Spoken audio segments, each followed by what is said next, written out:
அண்மைச் செய்தி. கரூரில் 31 பேருக்கு அரசு வேலைக்கான பணி ஆணை வழங்கும் நிலையில் பட்டியல் வெளியாகியுள்ளது. இது குறித்த கூடுதல் விவரண செய்தியாளர் நௌசாத் வழங்க கேட்கலாம். நௌசாத், கரூர் கூட்ட நெரிசல் சம்பவத்தில் சிக்கி 41 பேர் உயிரிழந்த நிலையில் அவர்கள் உறவினர்களில் 31 பேருக்கு அரசு வேலை வழங்கும் அந்த பட்டியல் வெளியாகியுள்ளது. இது குறித்தான கூடுதல் விவரங்களை பதிவிடலாம். வணக்கம் ராம்குமார்.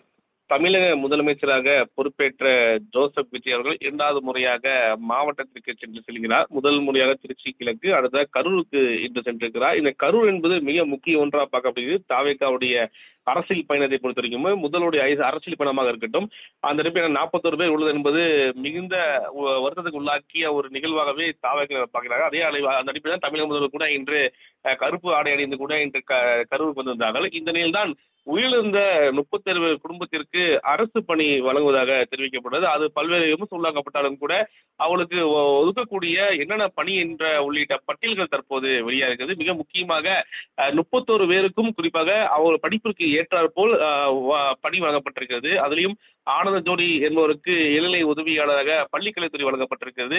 நிவேதா என்பவருக்கு இளநிலை உதவியாளராக அதே போல பள்ளிக்கல்வித்துறையிலையும், கலைச்செல்வி என்பவருக்கு அலுவலக உதவியாளராக மாவட்ட வருவாய் துறையிலையும், மேலும் சதீஷ்குமார் என்பவருக்கு வருவாய்த்துறையில் அலுவலக உதவியாளராகவும், மேலும் வெமில் என்பவருக்கு அலுவலக உதவியாளர் எனவும், மேலும் பரகநாதன் என்பவருக்கு இரவு காவலராக மாவட்ட வருவாய் துறையில் வழங்கப்பட்டிருக்கிறது.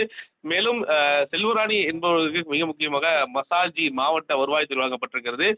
திவ்யா என்பவருக்கு இளநிலை உதவியாளராக பள்ளிக்கல்வித்துறை வழங்கப்பட்டிருக்கிறது. கிருஷ்ணமூர்த்தி என்பவருக்கு இளநிலை உதவியாளராக பள்ளிக்கல்வித்துறை வழங்கப்பட்டிருக்கிறது. அதே போல மோனிஷா என்பவருக்கு இளநிலை உதவியாளராக வழங்கப்பட்டிருக்கிறது. மேலும் திருமதி மகாலட்சுமி அவர்களுக்கு இளநிலை உதவியாளராக காவல்துறையில் வழங்கப்பட்டிருக்கிறது. மேலும் சந்திரகரா என்பவருக்கு இளநிலை உதவியாளர் ஊரக வளர்ச்சித்துறையில் வழங்கப்பட்டிருக்கிறது. மேலும் முருகன் என்பவருக்கு அலுவலக உதவியாளர் கரூர் மாவட்டத்தை பொறுத்தவரைக்கும் அழகாக வழங்கப்பட்டிருக்கிறது.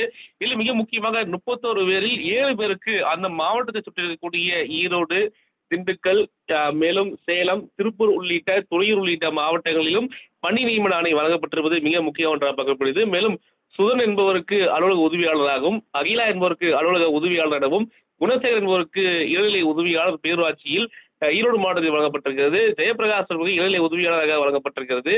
நிவேதிதா என்பவருக்கு இளநிலை உதவியாளராக ஊரக வளர்ச்சித்துறை வழங்கப்பட்டிருக்கிறது. குறிப்பாக தீபலட்சுமி என்பவர்களுக்கு இளநிலை உதவியாளராக ஊரக வளர்ச்சி மற்றும் ஊராட்சி வழங்கப்பட்டிருக்கிறது. மல்லிகா என்பவருக்கு இளநிலை உதவியாளராக ஊரக வளர்ச்சி மற்றும் ஊராட்சி துறையில் பணி நியமனம் வழங்கப்பட்டிருக்கிறது. பிரபாகர் என்பவருக்கு இளநிலை உதவியாளர் ஊரக வளர்ச்சி துறையில் திண்டுக்கல் மாவட்டத்திற்கு வழங்கப்பட்டிருக்கிறது. அதே போலதான் மிக முக்கியமாக 31 பேருக்கும் அவர்கள் படிப்பிற்கு ஏற்ற பல்வேறு துறைகளில் இளநிலை உதவியாளர்கள், அலுவலக உதவியாளர்கள் மற்றும் காவல்துறையிலும் உட்பட பல்வேறு துறையிலும் அவர்கள் பணி நியமன ஆணை வழங்குவது மிக முக்கிய ஒன்றாக பார்க்கப்படுகிறது. ராம்குமார்.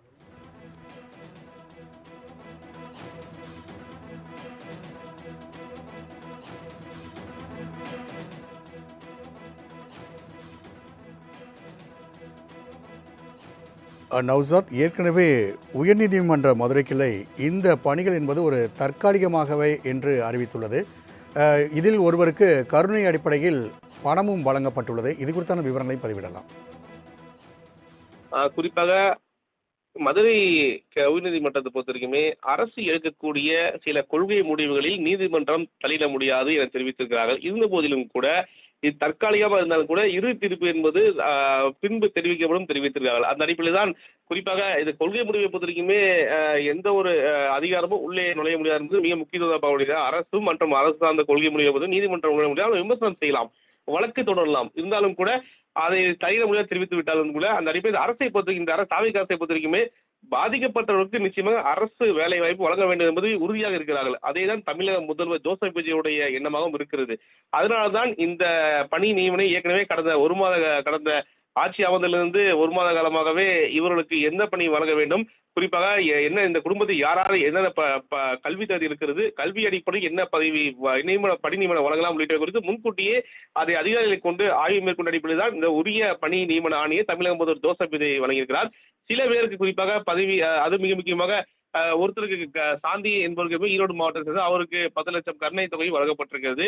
அந்த அடிப்படையில் தான் தமிழக முதல்வர் ஆணையின் அடிப்படையில் தான் முழுமையாக ஆய்வுக்கு உட்படுத்தப்பட்ட பிறகு இந்த பணி நியமன ஆணை வழங்கியிருப்பது மிக முக்கியத்துவமாக பார்க்கப்படுகிறது. ராம்குமார்.